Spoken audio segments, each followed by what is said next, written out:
Everyone, सभी छात्रों को स्टडी आईएएस विथ आर के यादव में स्वागत है। जैसे कि मैं आज UPSC IAS mains 2015 GS paper first से क्वेश्चन ले रहा हूं।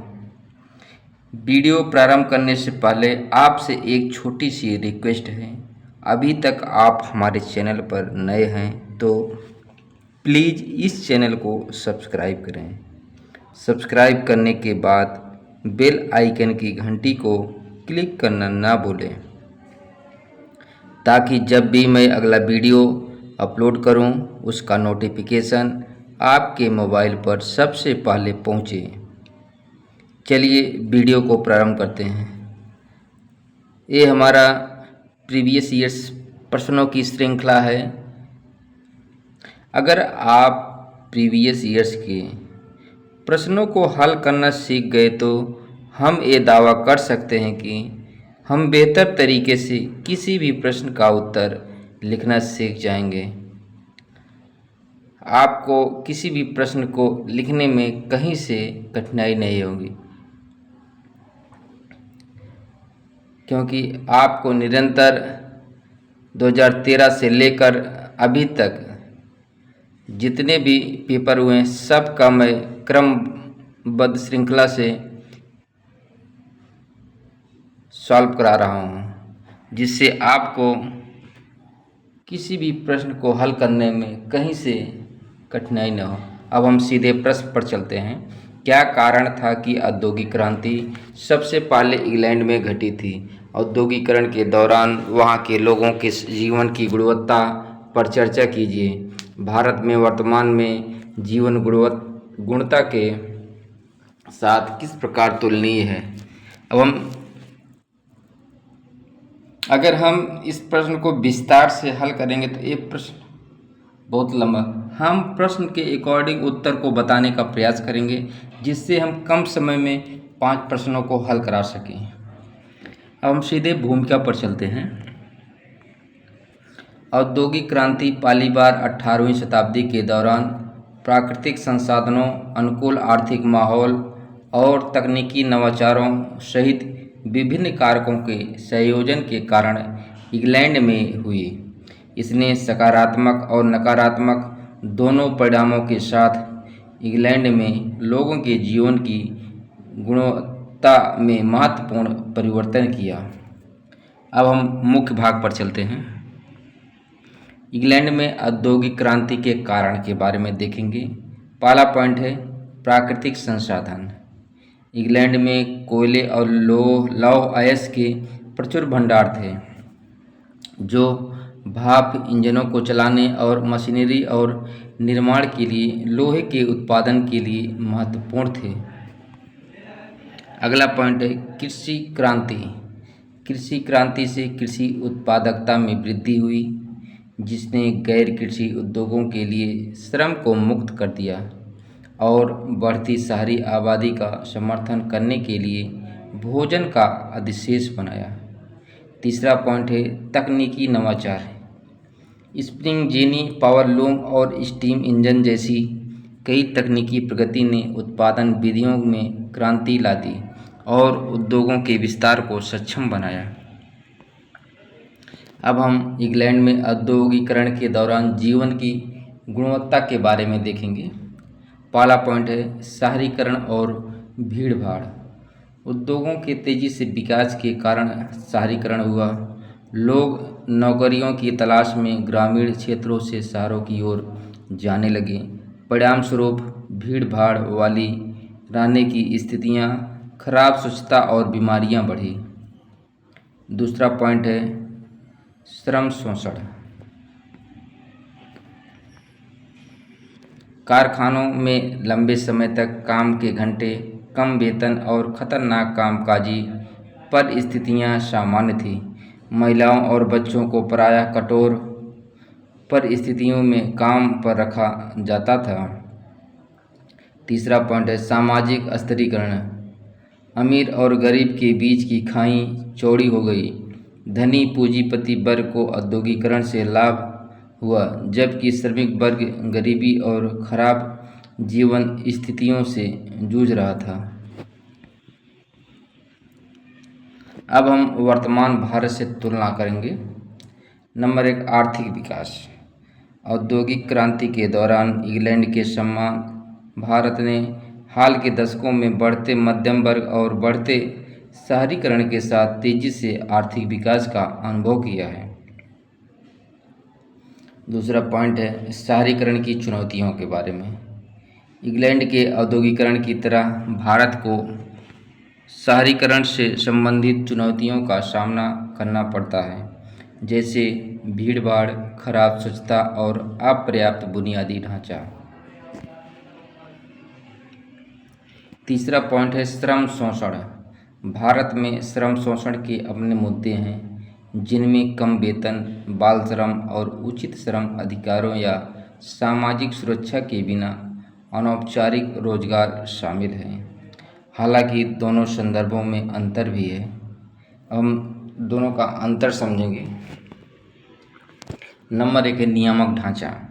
इंग्लैंड में औद्योगिक क्रांति के शुरुआती वर्षों के विपरीत वर्तमान भारत में श्रमिकों की सुरक्षा के लिए श्रम कानून और नियम मौजूद हैं। दूसरा पॉइंट है सामाजिक सहायता प्रणालियाँ। आधुनिक भारत में कल्याण कार्यक्रम और सार्वजनिक स्वास्थ्य देखभाल जैसी सामाजिक सहायता प्रणालियाँ हैं, जो इंग्लैंड में औद्योगिक क्रांति के दौरान मौजूद नहीं थी। अब हम सीधे निष्कर्ष पर चलते हैं। जबकि इंग्लैंड और वर्तमान भारत में औद्योगिक क्रांति के दौरान जीवन की गुणवत्ता के बीच समानताएं हैं, जैसे कि तेजी से आर्थिक विकास, शहरीकरण और सामाजिक स्तरीकरण, नियामक ढांचे और सामाजिक समर्थन प्रणालियों में अंतर दोनों संदर्भों को अलग करते हैं। अब हम अगले प्रश्न पर चलते हैं। किस सीमा तक जर्मनी को 2 विश्व युद्धों का कारण बनाने का जिम्मेदार ठहराया जा सकता है? समालोचनात्मक चर्चा कीजिए। 150 शब्दों में हमें उसका उत्तर लिखना है। अब हम सबसे पहले भूमिका पर चलते हैं। दोनों विश्व युद्ध विनाशकारी वैश्विक संघर्ष थे, जिसके परिणामस्वरूप जान माल की काफ़ी क्षति हुई और 20वीं सदी के राजनीतिक और सामाजिक परिदृश्य को नया रूप दिया गया। जबकि जर्मनी ने दोनों युद्धों में प्रमुख भूमिका निभाई, पर जर्मन राष्ट्र को एक मात्र जिम्मेदारी देना अति सरलीकरण है। अब हम सीधे मुख्य भाग पर चलते हैं। प्रथम विश्व युद्ध में जर्मनी की भूमिका के बारे में। ऑस्ट्रिया हंगरी, ऑटोमन साम्राज्य और बुल्गारिया के साथ जर्मनी केंद्रीय शक्तियों का हिस्सा था। ड्यूक फ्रांज फर्डिनेंड की हत्या के बाद ऑस्ट्रिया हंगरी के लिए जर्मनी के समर्थन ने संघर्ष को बढ़ाने में योगदान दिया। दूसरा पॉइंट है जटिल कारण।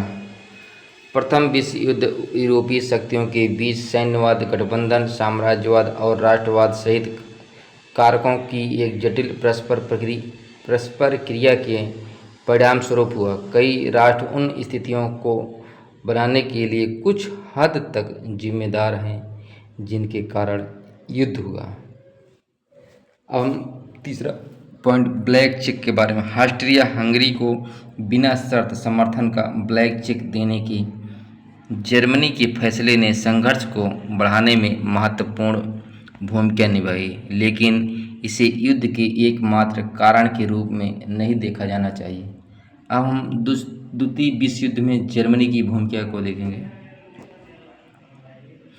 जर्मनी की भूमिका एडोल्फ हिटलर के नेतृत्व में नाजी जर्मन ने आक्रामक विस्तारवादी नीतियों को अपनाते हुए 1939 में पोलैंड पर आक्रमण किया, जिसके कारण ब्रिटेन और फ्रांस ने युद्ध की घोषणा कर दी। दूसरा पॉइंट है वर्साई की संधि।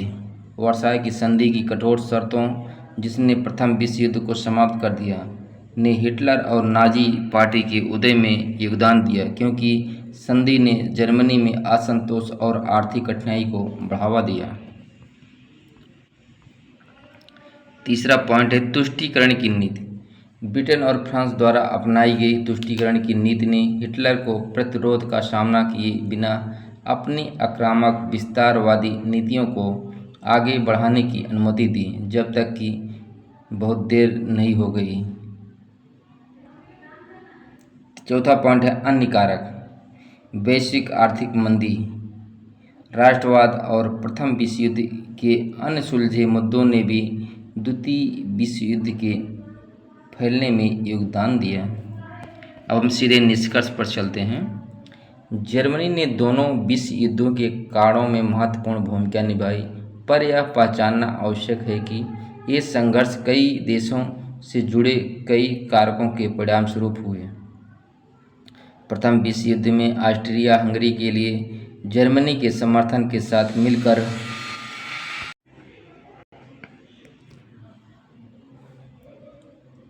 प्रथम विश्व युद्ध में ऑस्ट्रिया हंगरी के लिए जर्मनी के समर्थन के साथ मिलकर सैन्यवाद गठबंधन, साम्राज्यवाद और राष्ट्रवाद की जटिल परस्पर क्रिया ने युद्ध के फैलने में योगदान दिया।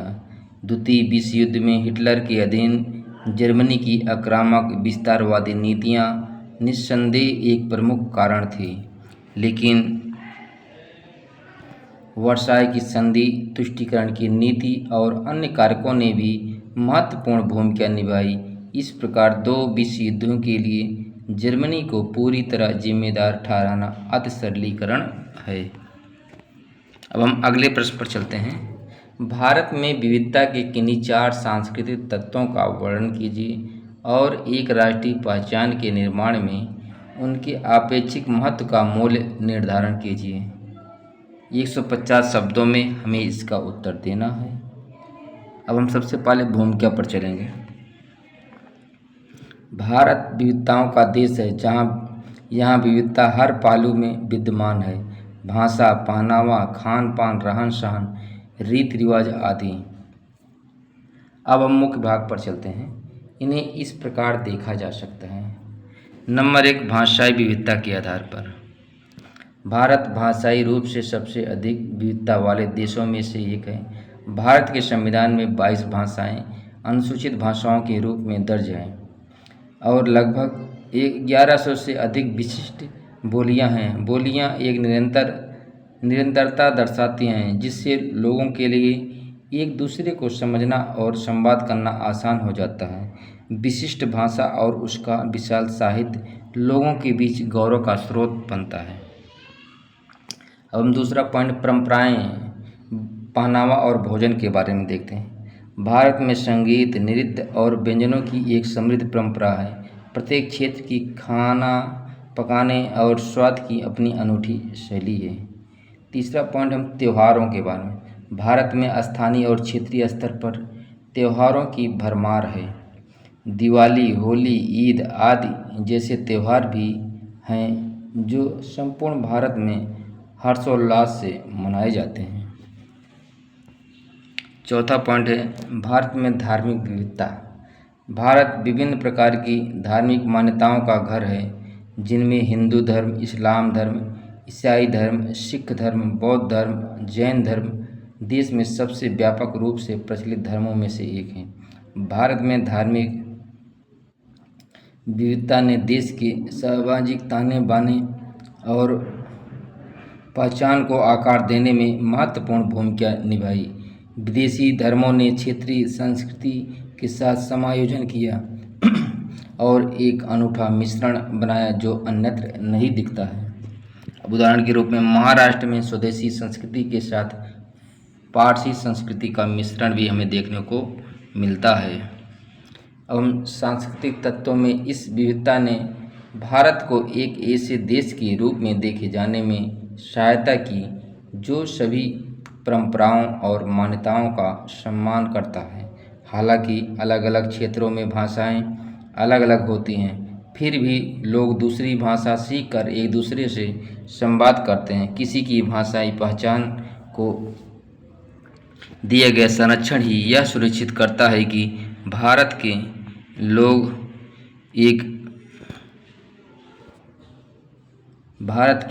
एक राष्ट्र के रूप में एकजुट रहें। इसी प्रकार भारत के दक्षिणी भाग का भोजन उत्तरी भाग में प्रसिद्ध है और उत्तरी भाग का दक्षिण में व्यंजनों में विविधता के कारण ऐसा होता है। अब हम सीधे निष्कर्ष पर चलते हैं। इस प्रकार भारत की राष्ट्रीय पहचान को आकार देने में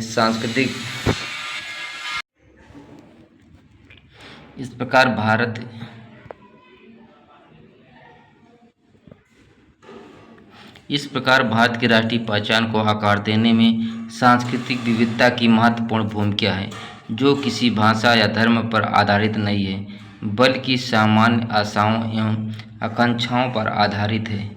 विभिन्न सांस्कृतिक तत्वों ने विविधता में एकता के प्रति भारत की प्रतिबद्धता को दोहराया है। भारत में सांस्कृतिक, भाषाई और धार्मिक विविधता आने वाली पीढ़ियों के लिए देश की राष्ट्रीय पहचान को आकार देने में महत्वपूर्ण भूमिका निभाती रहेगी। अब हम अगले प्रश्न पर चलते हैं। समालोचनात्मक विवेचना कीजिए कि क्या बढ़ती जनसंख्या गरीबी का कारण है या गरीबी भारत में जनसंख्या वृद्धि का मुख्य कारण है? 150 शब्दों में हमें इसका उत्तर देना है। हम सीधे भूमिका पर चलते हैं। गरीबी को पर्याप्त जीवन स्तर का आनंद लेने के लिए आवश्यक संसाधनों, क्षमताओं और विकल्पों की निरंतर या दीर्घकालिक कमी के रूप में परिभाषित किया जा सकता है। गरीबी का अर्थ सिर्फ कम आय नहीं है। यह महसूस किया गया है कि गरीबी के स्तर को निर्धारित करने में जनसांख्यिकी रुझान वास्तव में महत्वपूर्ण है। हम सीधे मुख्य भाग पर चलते हैं। क्या बढ़ती जनसंख्या गरीबी का कारण है या गरीबी भारत में जनसंख्या वृद्धि का मुख्य कारण है? यह बहस का मुद्दा है। इसका विश्लेषण इस प्रकार किया जा सकता है। नंबर 1 पॉइंट है, उच्च जनसंख्या में वृद्धि दर से गरीबी बढ़ती है। यह दृष्टिकोण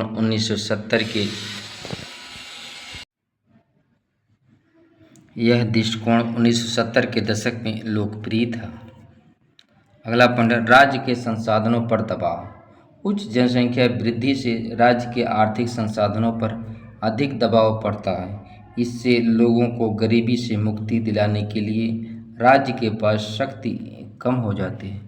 दूसरा पॉइंट है, पारिवारिक संसाधनों पर दबाव। बच्चों की अधिक संख्या माता पिता के लिए उनके पोषण, स्वास्थ्य और शिक्षा का प्रबंध करना कठिन बना देती है। इन सुविधाओं का अभाव बच्चों को उनकी क्षमताओं से वंचित कर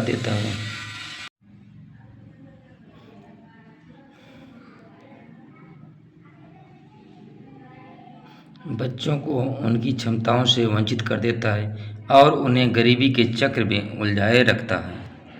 अब हम गरीबी के कारण जनसंख्या में वृद्धि होती है इसके बारे में देखें। गरीबी के दृष्टिकोण से एक और बच्चे का अर्थ परिवार के लिए कार्य करने और कमाने के लिए एक और व्यक्ति की उपलब्धता है। यह बढ़ती जनसंख्या के लिए गरीबी को एक मजबूत कारण बनाता है। दूसरा पॉइंट है, पैसे की कमी और गर्भ निरोधक तरीकों के बारे में उचित जागरूकता की कमी के कारण गरीबों के लिए परिवार नियोजन करना मुश्किल हो जाता है। उच्च मृत्यु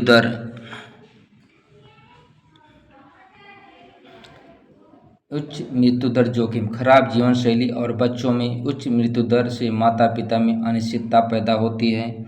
इस प्रकार वे यह सुनिश्चित करने के लिए अधिक बच्चे पैदा करते हैं कि कम से कम कुछ जीवित रहें। हम सीधे निष्कर्ष पर चलते हैं।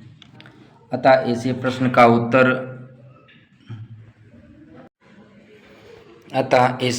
उत्तर इस तथ्य पर निर्भर करता है कि इसे सरकार के दृष्टिकोण से देखा जाए या व्यक्ति के दृष्टिकोण से। केवल जनसंख्या वृद्धि या गिरावट ही गरीबी का निर्धारण करने वाला कारक नहीं है। अपनी जनसंख्या को उत्पादक बनाने के लिए पर्याप्त कुशल बनाने की राज्य की क्षमता ही अंतर पैदा करती है। क्षमताओं के निर्माण से जनसंख्या वृद्धि राज्य पर दायित्व के बजाय एक परिसंपत्ति के रूप में प्रतीत होगी। अब हम अगले प्रश्न पर चलते हैं। आप उन आंकड़ों को किस प्रकार स्पष्ट करते हैं जो दर्शाते हैं कि भारत में जनजातीय लिंगानुपात अनुसूचित जातियों के बीच लिंगानुपात के मुकाबले महिलाओं के अधिक अनुकूल है? 150 शब्दों में हमें इसका उत्तर लिखना है। हम सीधे भूमिका पर चलते हैं।